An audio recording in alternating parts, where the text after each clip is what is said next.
네, 저희는 오늘 스바냐를 합니다. 스바냐. 이제 스바냐를 하고서 다시 이제 역사서로 갈 거예요. 이제 역사서라고 하는 건 이제 에스라 느헤미야 간다는 거고요. 이 스바냐는 저희가 이제 선지서, 소선지서에서 대해서 공부했잖아요. 거기에서 1절에서 선지자에 대한 소개가 나오고 거기에서 어떻게 소개가 나오면 유명한 사람이고 아니고 이랬지 않습니까? 네. 거기에 이제 정확한 모본 답안이 여기 있는 거예요. 1장 1절 보시면 엄청나게 유명합니다라고 스스로 소개하죠. 볼게요. 아몬의 아들 유다 왕 요시아의 시대에 스바냐에게 임한 여호와의 말씀이라. 스바냐는 히스기야의 현손이요 아마랴의 증손이요 그라다의 손자요 구시의 아들이었더라. 네, 이거 보시면 족보가 나오죠. 음. 히스기야 왕의 이제 므낫세 말고 다른 가족이겠죠. 그래서 이제 아마랴라고 하는 해서 히스기야부터 해가지고는 현손 4대예요, 4대째. 근데 이제 우리가 알기로 요시아는 히스기야 다음에 므낫세고 그 다음에 요시아잖아요. 네. 그러니까 여기는 3대 손이죠. 네. 여기는 4고 여기 3이잖아요. 음. 그래서 어떻게 보면은 요시아가 나이가 많네라고 할 수 있지만 그렇지 않을 거예요.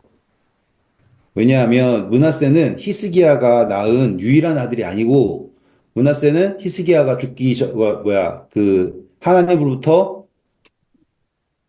그 병 낫고 나서 낳은 아들이잖아요. 므낫세가 아마도 그 전에 있었던 아들이 아마도 이제 뭐 아마랴였을 거 생각을 하신다면 요시아랑 스바냐랑 나이가 비슷하든지 어쩌면은 스바냐가 나이가 더 많다라고 생각하시는 게 합리적이에요. 왜일까요?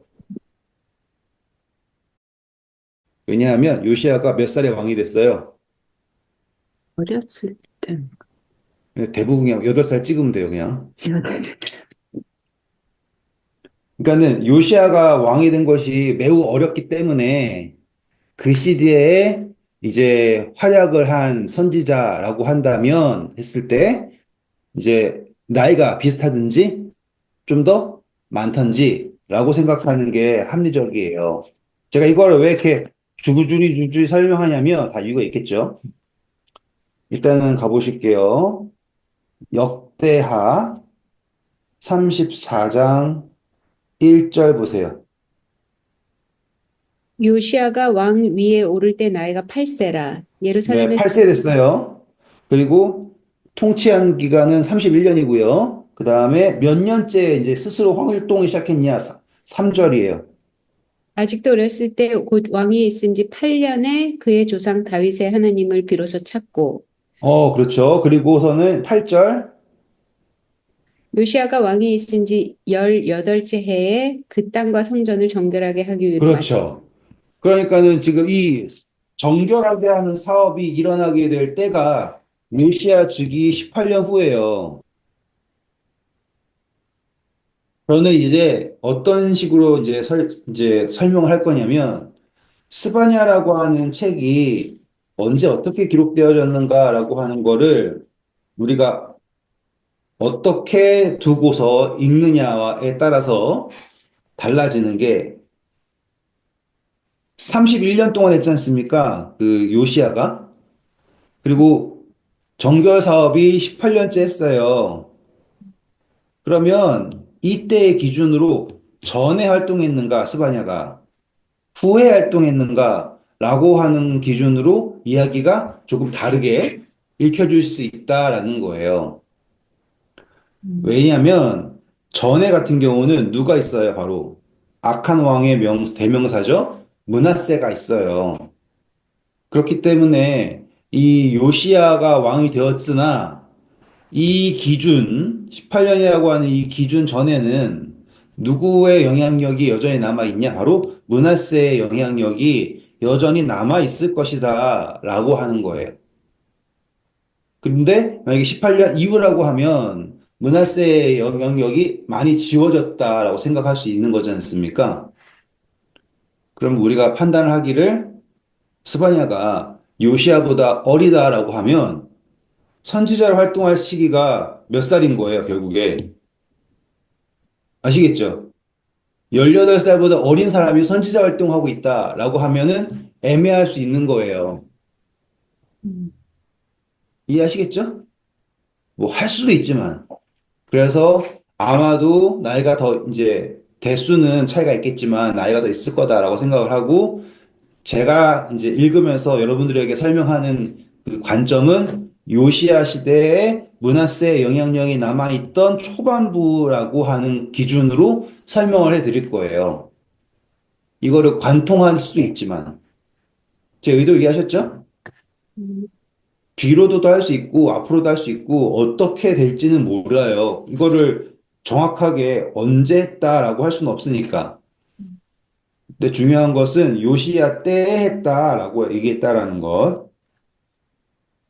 그리고 우리가 이제 스바냐에서 확정 딱 하고 넘어가야 될 게 뭐냐면 너의 상태가 이렇고 그렇기 때문에 이렇게 될 것이고 너네가 회개해서 바뀐다면 내가 다시 너희를 돌릴 것이다라고 하는 거 기본 패턴. 그리고 특별히 하나님의 백성에게 주는 예언서에는 마지막에 회복이라는 게 강조가 되잖아요.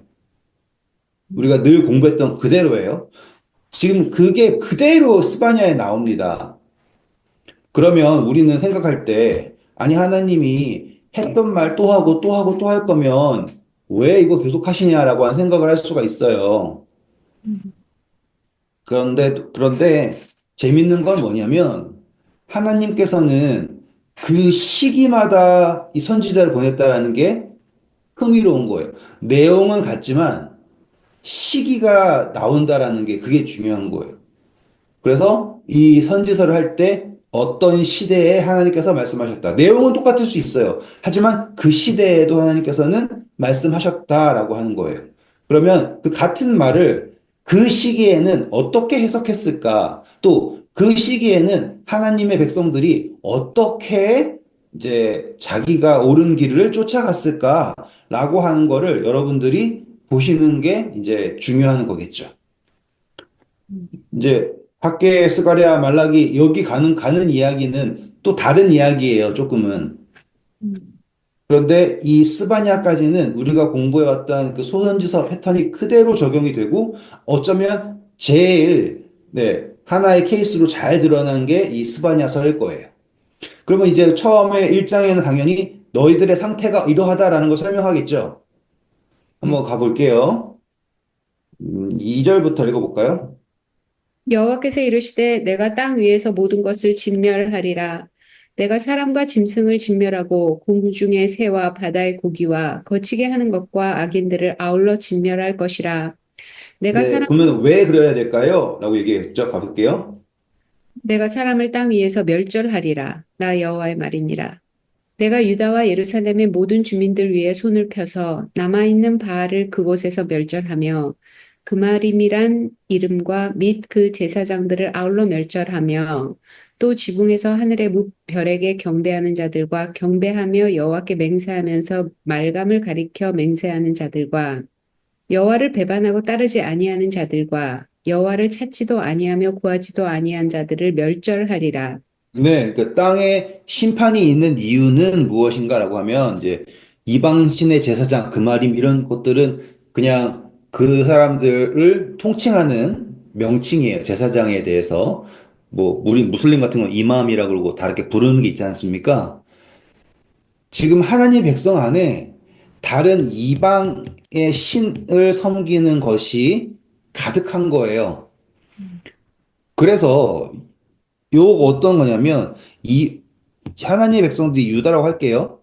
유다에 이방신을 섬기는 게 많아가지고 유다만 치면 되는가 해서 이제 아니에요. 이방 전체까지 다 치신다는 뜻이에요. 내가 땅을 진멸한다라는 게 뭐라고요? 나빠서 진멸한다가 아니라 유다 안에 이방의 것들이 다 들어왔어요. 그래서 유다만 혼내는 거가 아니라 이방의 것들이라고 하는 것이 어떠한 결과인지를 사랑하는 백성에게 보여줘야 되지 않습니까? 그래서 이방에 있는 모든 것까지 다 없앤다예요. 이해하셨죠?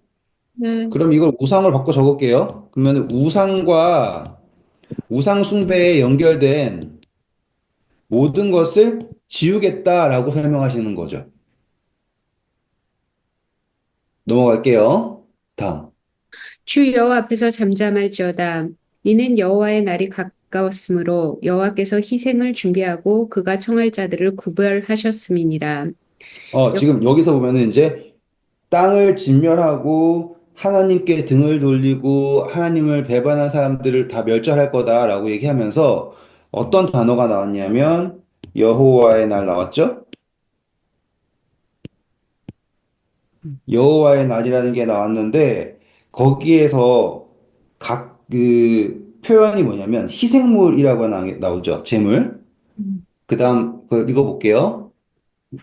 여호와의 희생의 날에 내가 방백들과 왕자들과 이방인의 옷을 입은 자들을 벌할 것이며 그날에 문턱을 뛰어넘어서 포악과 거짓을 자기 주인의 집에 채운 자들을 내가 벌하리라.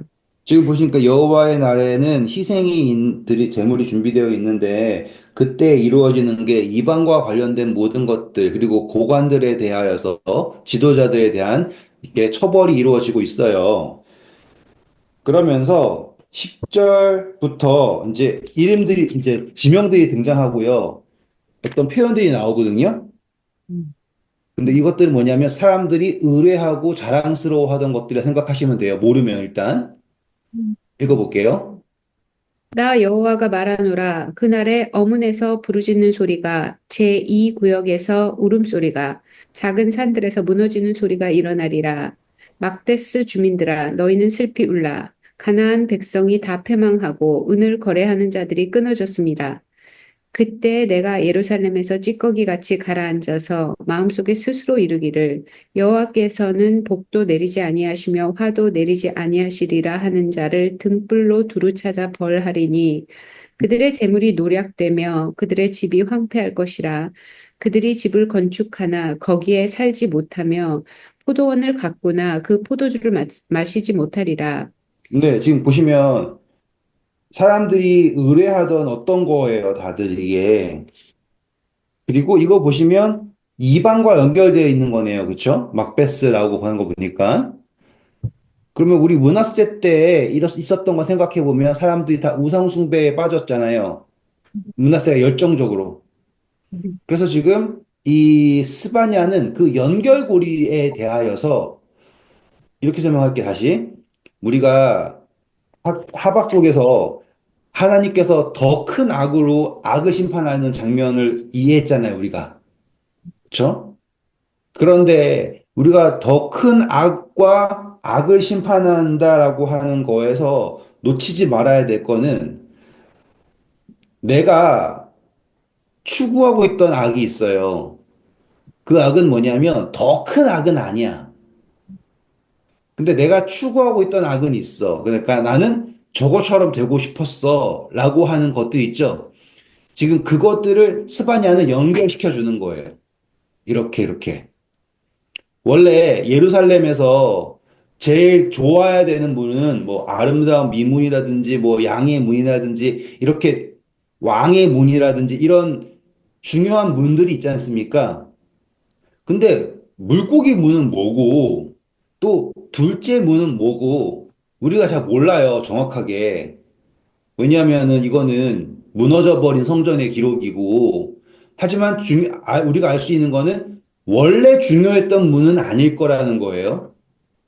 그런데 거기에 이방 신들이 들어오면서 어떤 의미가 생겼을 거고, 거기에 사람들이 가치를 뒀을 때 선지자는 거기에서 울부짖음이 있을 거다. 너네들이 지금 저쪽에 있는 것들이 좋아 보인다라고 했던 그것들을 하나님께서 심판하실 거다라고 얘기하는 모습인 거예요. 연결을 시켜서 자르는 모습이에요. 그리고 그 다음 보세요.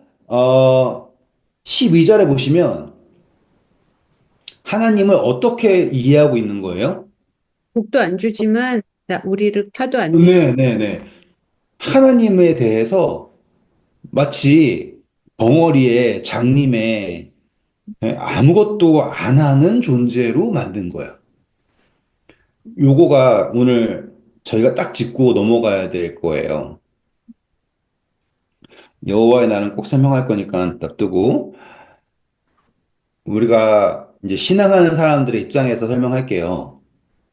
우리는 영적으로 예민한 것을 추구합니다. 그게 이제 신앙이라고 생각을 하니까. 그런데 우리가 선택적으로 추구해요. 선택적으로. 선택적, 영적, 깨어있음? 할까요? 아무튼 뭐라고 할게요. 이렇게. 우리는 이것이 그러니까 모든 것이 하나님에게 열려 있는 그런 영적으로 깨어있는 상태가 있어야 되는데 우리가 너무나 선택적으로 돼 있는 거예요. 정말 간단한 이야기로 우리는 우리가 힘든 거에 대해서는 기본적으로 닫아요. 하기 싫은 거에 대해서는 안 해요. 우리가 듣고 싶은 거는 내가 이야기한 거 하나님이 들어주는 것에 대한 일반적으로 복 받고 뭐 하고 뭐 하고 뭐 하고 그런 것에만 안테나가 이렇게 서 있는 거야. 그래서 하나님께서 말을 하셔도 다른 모든 거에서 말해도 우리는 그걸 못 들어. 안테나가 딱 거기만 가 있으니까. 그래서 우리가 예를 들어서 이렇게 제가 오늘 일을 너무 많이 해가지고 손이 떨려가지고 이상해. 아, 죽겠네. 이렇게 있으면 우리의 생각이 여기에만 있는 거예요. 이렇게. 음, 그럼 하나님이 여기에다가 아무리 말씀을 하셔도 여기엔 아무것도 없잖아요. 그쵸? 그러면 우리가 여기로 가봤어. 그랬는데 여기 아무 일도 없죠. 음, 또 여기로 가봤어. 그랬는데 여기 아무 일도 없어. 근데 하나님께서는 이미 우리가 하는 모든 거에서 하나씩 하나씩 다 우리에게 보여주고 계시는데 우리의 영적인 그 안테나는 여기에만 있으니까 내 경험이 내가 이렇게 해도 아무 일도 없고 저렇게 해도 아무 일도 없고 이걸가 된 거야. 그래서 신앙하는 사람들이 영적으로 예민한 척은 하는데 영적으로 완전히 무뎌진 거죠. 그쪽으로만 가니까. 그래서 사람들은 이제 반응이 잘 나오는 것만 쫓아다녀요. 그게 우상숭배인지 모르고. 그 반응이 잘 나오는 게 요 범위 있는 거야. 그러니까 요 범위에서 일어나는 일이 제일 잘 나오는 대로 겁나게 달려가는 거예요. 음, 그런데 이게 또 계속해서 나오진 않아요. 근데 일로 가다 보면은 어쩌다 한번 여기에 딱 걸려. 그러면 와 그러고 다시 또 하다가 또 어쩌다 한번 여기다 걸려.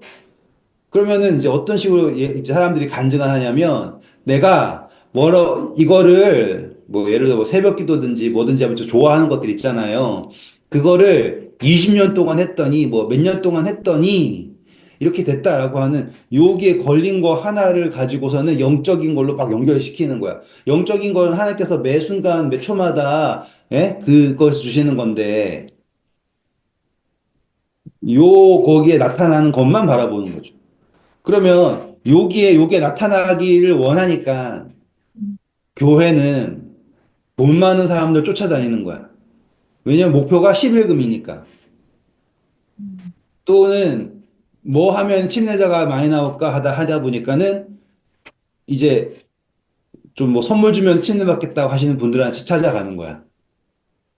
그리고서는 그걸로 이제 이거 숫자를 만들고 내 응답을 만들고 그래서 뭐 저도 할 말이 없어요. 왜냐하면 저도 침례가 목표였을 때는 누구를 공략해가지고 어떻게 하면 침례자가 나온다를 알았으니까 제가 몇천 명을 침례주고 했던 거예요. 왜냐하면 계산이 빠르니까 어떻게 하면 이렇게 내가 몇천 불 들여가지고 이렇게 전도해야 하면 몇 명 나온다는 계산이 나오니까는 거기 쫓아다니면서 그렇게 했던 거 아니에요. 이제 그러는 순간 여기에서 일어나는 모든 일은 하나님의 은혜로 이루어진 게 아니라 내가 하는 이해의 범위로 들어가 버려요. 음, 그러니까는 신앙에서 믿음이라는 게 하나님에 대한 믿음이 아니라 결국엔 그 믿음이 쭉 내려오더니만은 나에 대한 믿음으로 하나님을 믿는 걸로 돼버렸어요. 이거 이해되세요? 네. 다들 너무 똑똑하시네요. 이 어려운 걸 이렇게 쉽게 이해하시고. 그렇게 경험하고 있어서 다 내 이해 속에서만 지나가다. 아니, 뭐, 나를 포함 내 주변의 모든 사람이 다 이래서, 그러니까 틀려 있어서. 그쵸? 음, 음. 그러니까 이게 이해 속에서 되니까 사람들이 어떤 식으로 되냐면 내가 생각한 여기에서 나타나는 뭐가 나타나잖아요? 그러면은 그게 맞다고 다 해버리는 거야, 다. 그래서 요거가 다 된 사람들이 모인 집단이 이제 교단이 되는 거고 그렇기 때문에 여기서 우리가 딱 볼 수 있는 게 이 당시에 사람들이 악을 추구하는데 그 악이 악인지를 모르는 상태까지 가는 거죠. 그렇죠? 그리고 하나님은 요시야 때에 보내셨다는 거예요. 요시야 때. 그러면은 요시야라고 하는 사람이 8살짜리가 이 일을 해야 되는데 누군가는 이 개혁이 타당성이 있고 이 개혁이야말로 우리에게 있는 유일한 희망이다라고 아까 집사님이 어떤 잘 아는 장로님 가서 얘기해 주면 될 것 같아라고 했던 것처럼 힘을 실어야 줘야 된단 말이에요. 그랬을 때 이 땅이 막 부흥했던 그 순간, 영적으로 부흥했던 그 순간이 히스기야잖아요. 음, 응. 그렇기 때문에 그 히스기야의 영광스러운 그때를 이렇게 업고 올 수 있는, 후광으로 잡고 올 수 있는 누군가가 이 이야기를 해줘야 되는 거야. 그래서 스바냐서는 히스기야를 후광에 업어. 그리고서는 와가지고는 지금 이때가 얼마나 악한지, 이 사람, 너네들이 지금 이방과 결탁해 있는 모습이 얼마나 슬픈 건지에 대해서, 그리고 너네들이 영적으로 얼마나 무감각해졌는지, 하나님은 선도 행하지 않고 악도 행하지 않고 아무것도 모른다. 이 이야기가 또 뭐예요? 므낫세가 뭔지까지 다 했어요. 재단부터 모든 거 다 망틀고 온 데다가 우상 갖다 놓고 했는데 하나님께서 아무것도 안 했죠. 그 긴 재위 기간 동안에 아무것도 안 하시고 나중에는 다시 돌려가지고는 다시 또 복귀까지 시켜주고 하시는 거 보면 아무것도 안 하시네라고 하는 말도 안 되는 논리를 하는데 그렇지 않다라고 선포하고 나오는 거야. 이제 느낌 이해되시죠? 음. 응. 그러니 이 이해 범위에 있는 것 잘라내시는 거예요. 쫓아가면 안 된다라고. 자, 그래서 그것을 뭐라고 얘기하냐면 14절. 여호와의 큰 날이 가깝도다. 가깝고도 빠르도다. 여호와의 날의 소리로다. 용사가 거기서 심히 슬피 우는도다. 그날은 분노의 날이요, 환란과 고통의 날이요, 황폐와 패망의 날이요, 캄캄하고 어두운 날이요, 구름과 흑암의 날이요, 나팔을 불어 경고하며 견고한 성읍들을 치며 높은 망대를 치는 날이로다. 근데 이걸 보면 그냥 예수님 오시는 날 어둡다 이렇게 생각하시면 안 돼요. 너네들이 추구하는 빛이 없는 거다라고 얘기하는 거예요. 음, 예수님이 흑암이다가 아니라 너희들이 추구하는 그 이해의 범위에는 빛이 없을 거다라고 얘기하는 거고요. 음, 그래서 18절 보시면 너네들이 좋아하는 금이나 은이 너희들을 구원할 수 없을 것이고 이 일은 천천히 이뤄지는 게 아니라 신속하게 급히 단번에 이루어질 거다. 그래서 너네가 저기서 어떤 일이 일어나기 시작하면 내가 그때 돌아서야지 할 수가 없고 지금 결심해야 되는 거다라고 이야기하는 거예요. 음, 예수님의 재림이 막 재앙처럼 나타나서 어둡게 되고 이렇게 이야기하는 게 아니라 너희들이 추구하는 빛은 점점점 어두워지는 게 아니라 순식간에 꺼질 거기 때문에 지금 너희들이 결심을 해야 된다라고 한 호소. 음. 자, 2장입니다. 1절 읽어주세요. 수치를 모르는 백성아 모일지어다, 모일지어다. 자, 날이 보세요. 뭘 모른다고요? 수치. 네. 수치가 뭔지 모르는 거예요. 아는 게 없는 거죠. 그래서 하나님께서 그것을 알게 하시길 원하는 거예요. 그래서 이 이야기가 어떻게 되냐면 3절 볼까요? 여호와의 규례를 지키는 세상의 모든 겸손한 자들아, 너희는 여호와를 찾으며 공의와 겸손을 구하라. 너희가 혹시 여호와의 분노의 날에 숨김을 얻으리라. 두 부류가 나오죠. 수치를 모르는 백성. 3절은 누구? 여호와의 규례를 지키는 백성. 그렇죠. 이거를 가지고 딱 설명하는 거예요.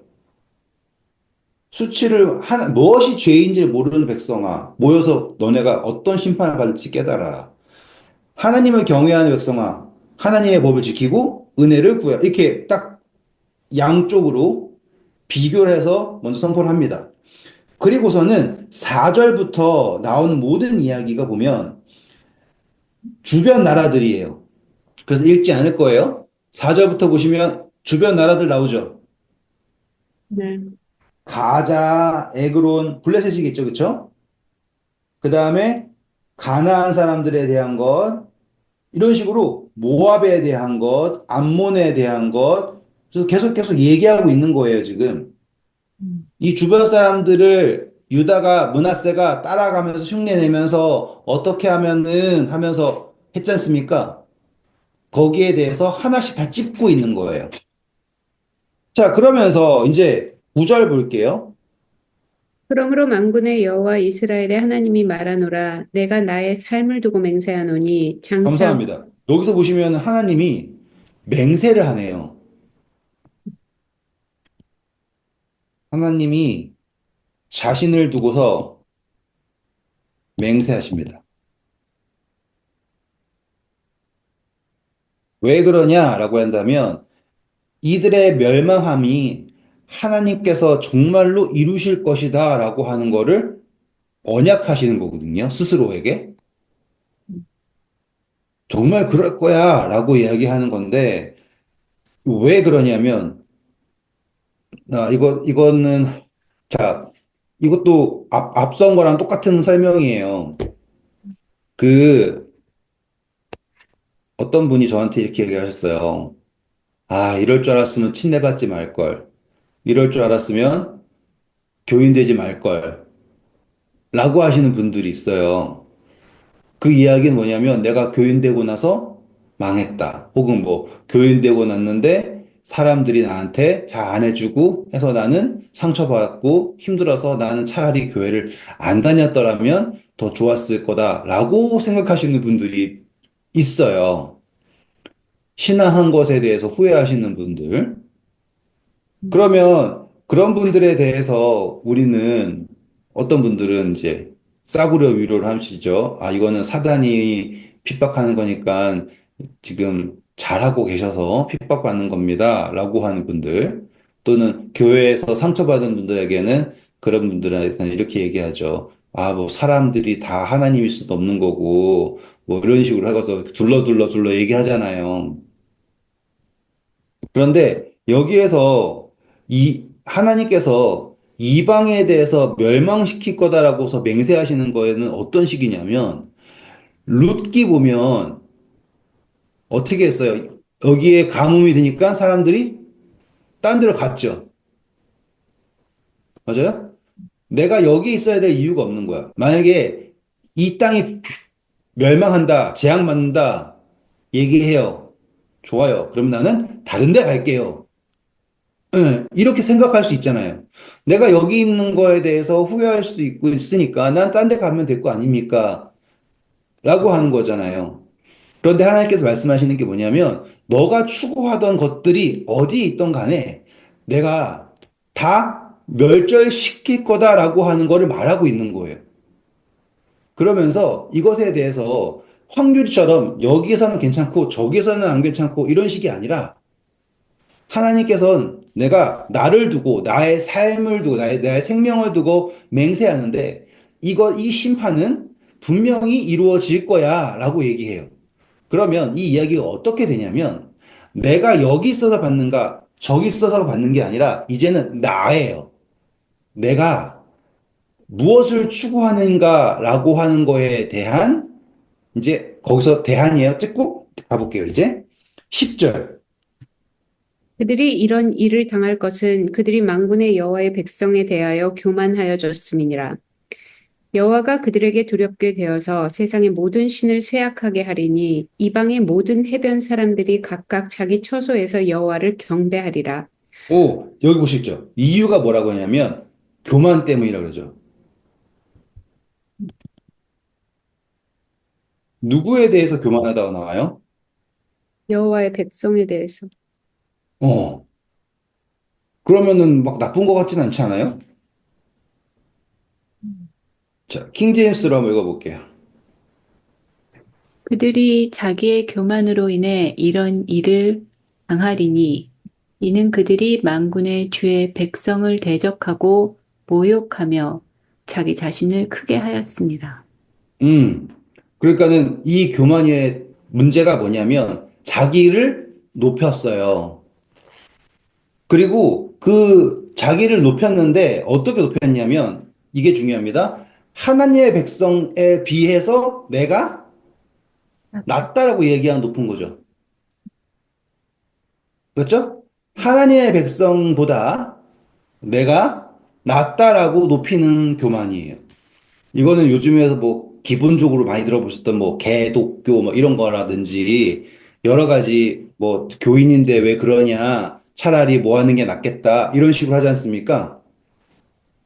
그러면 이 반응에 대해서 교 이스라엘 백성들은 어떻게 했냐면 그게 싫은 거야. 그래서 나도 최소한 얘 정도는 재고 싶어 라고 하면서 얘를 쫓아갔던 거예요. 됐죠? 그것이 이렇게 얘는 우리를 쫓아오네? 놔줘보고 또 얘는 얘보다는 떨어지기 싫으니까는 계속 얘를 쫓아가고 이런 식으로 되는 거예요. 이렇게.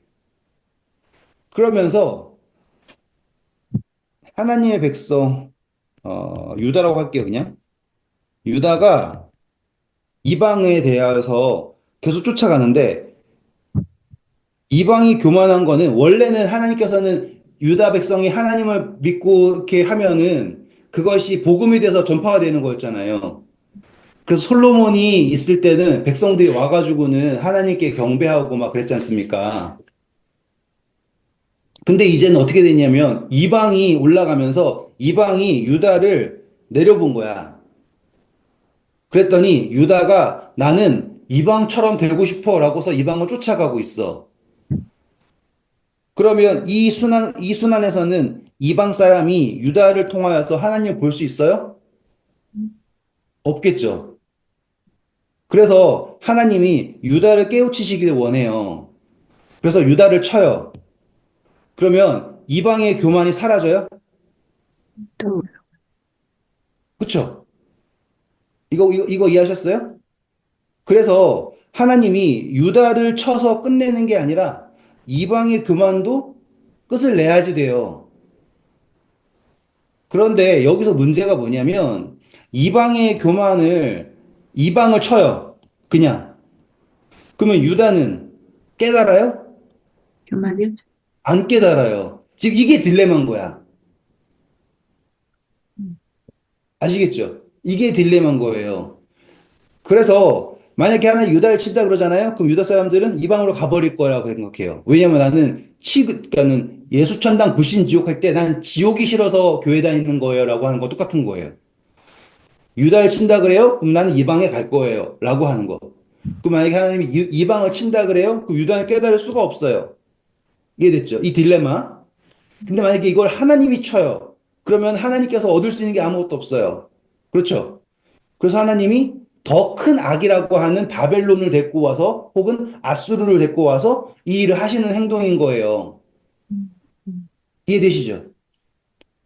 그러면서 하나님께서 하시는 이야기가 뭐냐면 지금 너가 이걸 의뢰하든 너가 또는 너 스스로의 교만을 의뢰를 하던 지금 이 문제는 하나님께서 결국에 치실 건데 얘를 먼저 치면은 얘가 아무런 의미가 없고 얘를 먼저 치면 얘가 의미가 없고 이해되셨죠? 하나씩 하나씩 이루어지는 게 아니라 한순간에 이것이 이루어질 거다라고 하는 거를 하나님께서 선포하시는 내용이 2장의 내용이에요. 이 관계 이해하셨죠? 그러면 쭉 넘어가셔서 중간 거 다 읽어보세요. 15절 볼게요. 이는 기쁜 성이라 염려 없이 거주하며 마음속에 이르기를 오직 나만 있고 나 외에는 다른 이가 없다 하더니 어찌 이와 같이 황폐하여 들짐승이 엎드릴 곳이 되었는고 지나가는 자마다 비웃으며 손을 흔들리로다. 이거 계시록에 나온 거랑 똑같죠. 바벨론에 대한 것, 아수르에 대한 것, 모든 경고가 같은 맥락으로 가는 거예요. 자, 이제는 3장에 갈 거예요. 3장은 당연히 이제 하나님께서 어떻게 회복하실 건가가 등장하겠죠. 3장 1절만 읽어주세요. 1절만. 해역하고 더러운 곳, 포악한 그 성읍이 화 있을진저. 네, 그러면은 지금 이 성읍은 누구일까라고 하는 거를 알아야겠죠.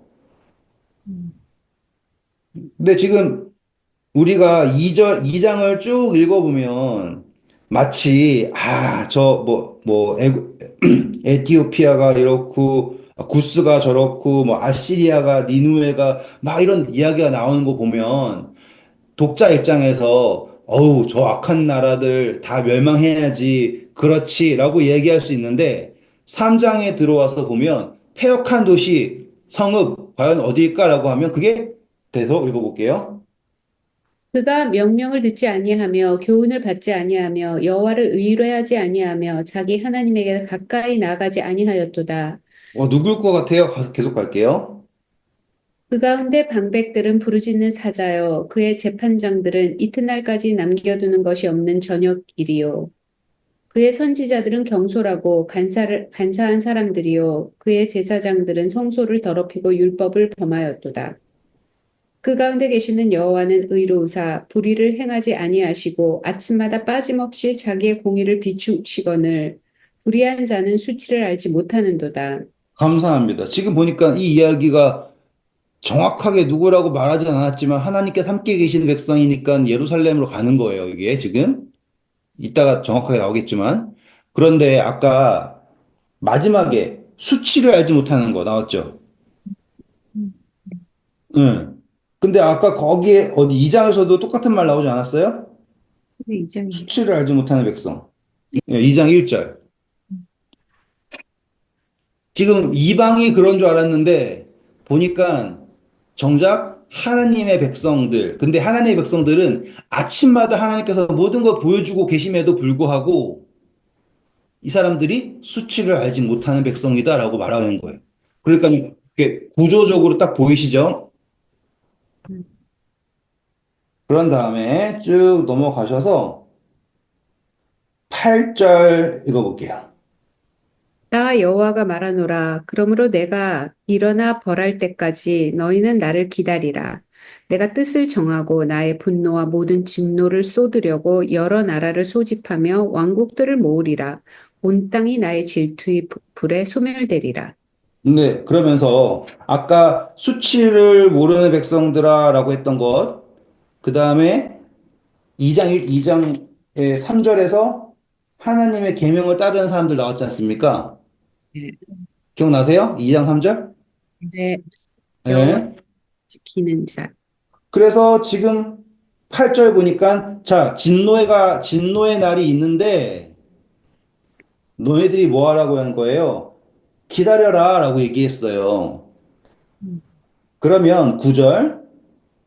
그때 내가 여러 백성의 입술을 깨끗하게 하여 그들이 나 여호와의 이름을 부르며 한 가지로 나를 섬기게 하리니 네, 이제 하나님을 깨닫게 한다라는 거예요. 이 진노의 날에 하나님께 순종하면서 기다리면 하나님께서 회복할 거다. 그런데 뭘 준다고 했어요? 하나님 이름 부를 수 있게 뭘 준다고 했어요? 9절에. 한남, 한만 말고 그 전에. 입술. 이름, 응, 입술. 하나님을 부르는 입술을 준댔잖아요. 요거가 포인트입니다. 왜 그러냐? 이사야서 6장 5절 가겠습니다. 나 지금 에너지가 뚝뚝뚝뚝 떨어지고 있어. 그때 내가 말하되 화로다 나여 망하게 되었도다 나는 입술이 부정한 사람이요 나는 입술이 부정한 백성 중에 거주하면서 만군의 여호와의 신 왕을 베었음이로다 하였더라. 감사합니다. 입술이 부정하다라고 하는 거가 문제가 있잖아요. 근데 이 이사야가 입술이 부정하다 그러니까는 어떻게 정결하게 했어요? 수술. 그렇죠. 6절 보면은 스랍이 제단에서 수술 가져와 가지고는 입술에 치하죠. 예? 네. 그러면은 달콤했을까요? 시원했을까요? 뜨거웠겠죠. 네. 이게 표현이에요, 지금. 저는 이사야가 경험한 거를 이 스바냐에서 하나님의 백성, 하나님을 기다리는 백성, 순종하는 백성들이 겪는 환난, 그거를 이제 숫으로 연결하는 거야. 그랬더니 입술이 부정했는데 이제 그게 숫으로 하나님 여호와께서 분명한 그 진노 그걸로 해서 입술이 정결해져서 하나님의 이름을 부르게 된다. 연결하실 수 있어요? 그러면 이제 이 진노가 뭘로 바뀌냐면 정결하게 하는 걸로 바뀌는 거예요. 음. 그래서 부정한 입술에서 음. 부정이 없어져 버리고 정한 입술이 되어서 그 정한 입술이 이제 하나님의 성호를 올바르게 부를 수 있게 된 거예요. 그전에는 하나님은 선도 행하지 않고 악도 행하지 않고 아무것도 하지 않는다 해서 그래서 구절이 여러분들이 이제 한 마음으로 이스라엘 백성뿐만 아니라 하나님의 백성뿐만 아니라 모든 민족이 그 정결하게 하는 수수로 정결하게 되어서 하나님을 부를 수 있게 되었다라고 하는 연결이 될 수가 있게 되는 거예요. 그래서 이제 땅끝에서부터 예물을 가지고 와서 교만이 부끄럽게 하는 교만이 없어지게 될 거다. 그게 10절 읽어요. 시간 있어. 야, 10절, 11절 읽어주세요. 내게 구하는 백성들 곧 내가 흩은 자의 딸이 부스강 건너편에서부터 예물을 가지고 와서 내게 바칠지라. 그날에 내가 내게 범한 모든 행위로 말미암아 수치를 당하지 아니할 것은 그때 내가 내 가운데에서 교만하여 자랑하는 자들을 제거하여 내가 나의 성산에서 다시는 교만하지 않게 할 것임이라. 그러니까는 하나님께서 아까 제일 대적하는 게 문제였던 게 뭐였냐면 교만이었죠, 여기에서. 여기 이렇게. 교만, 요거 문제였잖아요. 하나님은 이제 이 교만을 제거하실 것이다 라고 하는 걸 약속해 주는 거예요. 그 다음, 내가 공고하고 가난한 백성을 내 가운데 남겨두리니 그들이 여호와의 이름을 의탁하여 보호를 받을지라. 이스라엘의 남은 자는 악을 행하지 아니하며 거짓을 말하지 아니하며 입에 거짓된 혀가 없으며 먹고 놀지라도 그들을 두렵게 할 자가 없으리라. 네, 이게 하나님께서 하나님께로부터 난 자는 죄를 범하지 않는다라고 하는 논리가 여기서 등장하는 거예요. 왜냐하면 하나님께서 정결하게 하실 것이기 때문에 그리고 하나님께서 거기에서 교만을 제거하실 것이기 때문에 라고 하는 논리예요.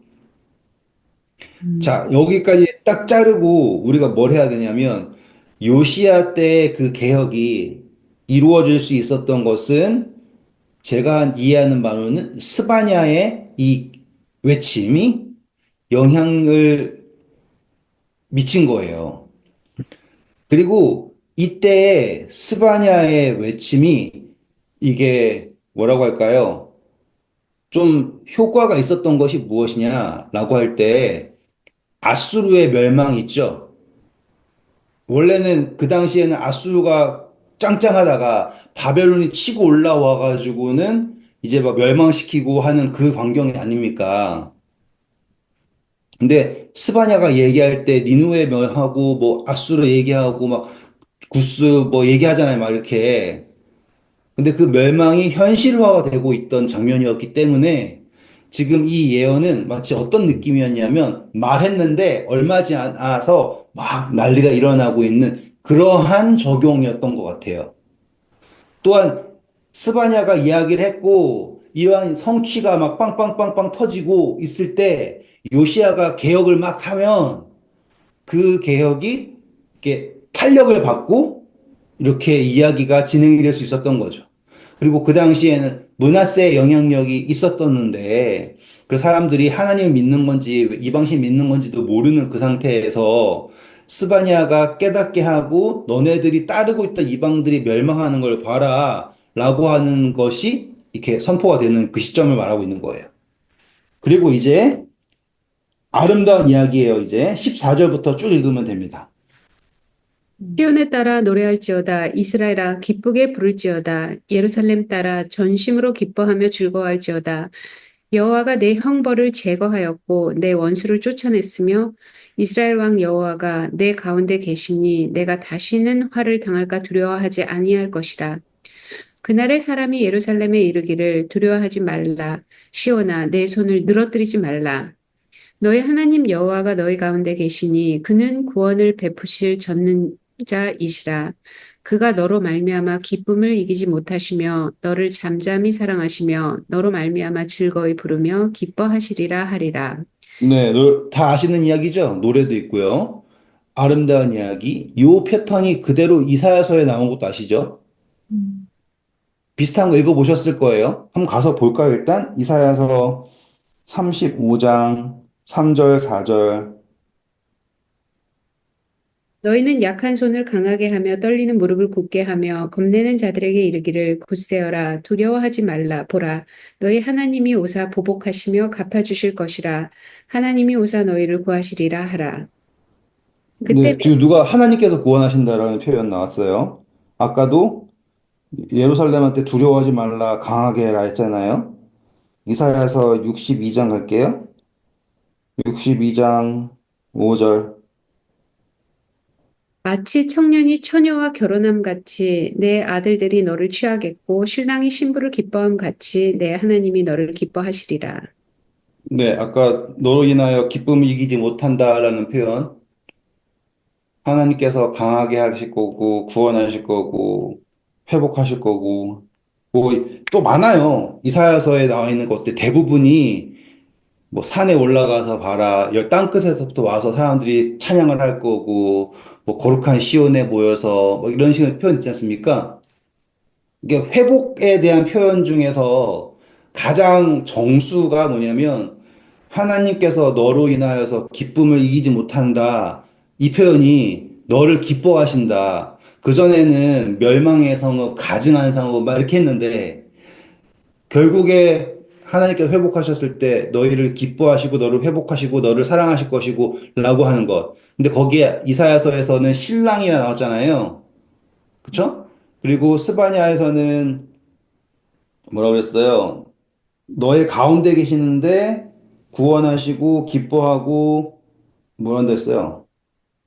잠잠히 사랑하시며 너를 말미암아 즐거이 부르며 기뻐하시리라. 맞아. 우리를 노래하신다 했잖아요.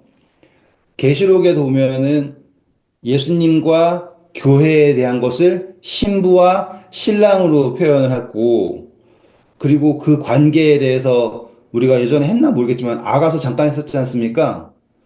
아가서에서 솔로몬이 술람미 여인을 향하여서 부르는 표현, 또 술람미 여인이 솔로몬을 향하여서 노래하는 그 표현, 이게 중간에 그 술람미 여인이 사람들한테 손가락질 당하면서 막 헤매던 이야기 있지 않습니까? 그게 이 숯불처럼 단련하게 되는 이야기인 거예요. 주변 사람들이 손가락질하고 어딨냐 어딨냐 너가 있으면 찾아가 봐라라고 하는 이야기랑 연결되는 거고 그리고 모든 회복에서는 예수님이 하나님의 백성을 사랑으로서 하나가 되게 한다라고 하는 게 회복의 이제 정수인 거예요. 그러면서 19절 볼까요? 그때 내가 너를 괴롭게 하는 자를 다 벌하고 저는 자를 구원하며 쫓겨난 자를 모으고 온 세상에서 수욕받는 자에게 칭찬과 명성을 얻게 하리라. 네, 여기서 보시면 다리 저는 것, 그리고 쫓겨난 사람들, 이거를 이사야서에서 예수님도 읽으셨지만은 가난한 자에게 복음을 주었다, 연약한 자에게 복음을 주었다라는 표현 있지 않습니까? 그것과 같은 거예요. 왜냐면 이것은 회복과 연결되는 거기 때문에. 그냥 약한 사람한테 복음을 줬다가 아니라 회복했다라고 하는 결론과 연결되는 부분이기 때문에 그렇습니다. 20절 읽어주고 마무리하게요. 내가 그때 너희를 이끌고 그때 너희를 모을지라. 내가 너희 목전에서 너희의 사로잡힘을 돌이킬 때 너희에게 천한 만민 가운데서 명성과 칭찬을 얻게 하리라. 여호와의 말이니라. 아멘이죠? 음. 자, 이제 마무리하면서 여러분들 이 스바냐서 읽으시면서 여러 가지 이야기가 다 보이셨겠지만 하나님께서 내가 하시는 걸 계속 보실 거예요. 음. 그리고 뭘 볼 수 있냐면 대상이 막 이렇게 여기서 뭐야, 아수르한테 이렇게 할 거고 블레스한테 이렇게 할 거고 막 이야기가 나오지만 결국엔 모든 것이 다 나 그리고 너 그리고 내가 너를 회복할 거고 너 안에 있던 교만, 너 안에 있던 모든 심판부터 모든 것을 다 지우고 내가 너를 회복할 거야. 라고 한다. 되게 아름답게 이야기가 된 거예요. 마지막에 연결점은 뭐냐? 이 이야기를 듣고 이제 요시야가 개혁을 이뤘다라고 한다면 사람들에게 있어서 이때는 강대국과 주변국들이 다 몰락하는 시기에 희망으로서 붙잡을 만한 복음인 거예요. 안타깝게도 이제 요시야 이후로 다시 또 확 멸망하지만 하지만 이때의 개혁의 그 원동력이 될 수 있었던 것은 히스기야의 현손인 스바냐가 이 하나님의 복음을 정했고 그 복음을 힘입어서 요시야가 개혁을 했을 거다. 그리고 그 개혁을 통해서 우리가 예언서에서부터 연결했던 것도 있지 않습니까? 솔로몬이 성전을 짓고 그 다음에 성전을 정결하게 하는 사역마다 어떠한 이벤트가 있었다라고 했잖아요. 근데 마지막에 성전이 깨끗하게 될 수 있었던 것이 바로 지금 이 요시야 때지 않습니까? 그러면 요시야 때가 오늘의 우리에 따르면 오늘 우리에게도 므낫세의 연결점이 있는 우리에게도 어쩌면 우리가 생각하는 여기만 하나님의 임재라고 생각하고 하나님은 벙어리처럼 말하지도 못하고 귀머거리처럼 듣지도 못하고 선도 행하지도 않고 악도 행하지도 못하는 그런 하나님이다라고 사람들이 다 알고 있는 이 시기에 스바냐서가 우리에게 주는 의미가 좀 크다고 생각을 해요. 네, 드디어 우리는 소선지서들을 마무리를 했어요. 학개스가랴 말레아기는 또 다른 캐릭터가 있어요. 그래서 이거는 소선지서지만 좀 더 뭐라고 할까요? 좀 더 바라는 게 뭔가 좀 도전적이에요. 왜냐하면 그전에는 너가 잘못했지? 멸망이 다가오고 있어요. 그게. 왜냐하면 바벨론이라고 하면 멸망이잖아요. 근데 지금 그 다음부터의 이야기는 뭐냐면 바벨론이 왔어요. 그럼 지난 이야기죠. 그럼 이 사람들한테 지금 뭔 얘기를 해야 될까요? 라고 하는 게 그 다음 이야기인 거예요. 근데 이걸 하려면 일단 우리가 에스라랑 느헤미야를 하고 다시 와서 함께 보도록 하겠습니다. 네, 오늘 수고하셨고요. 좋은 밤 되세요. 감사합니다.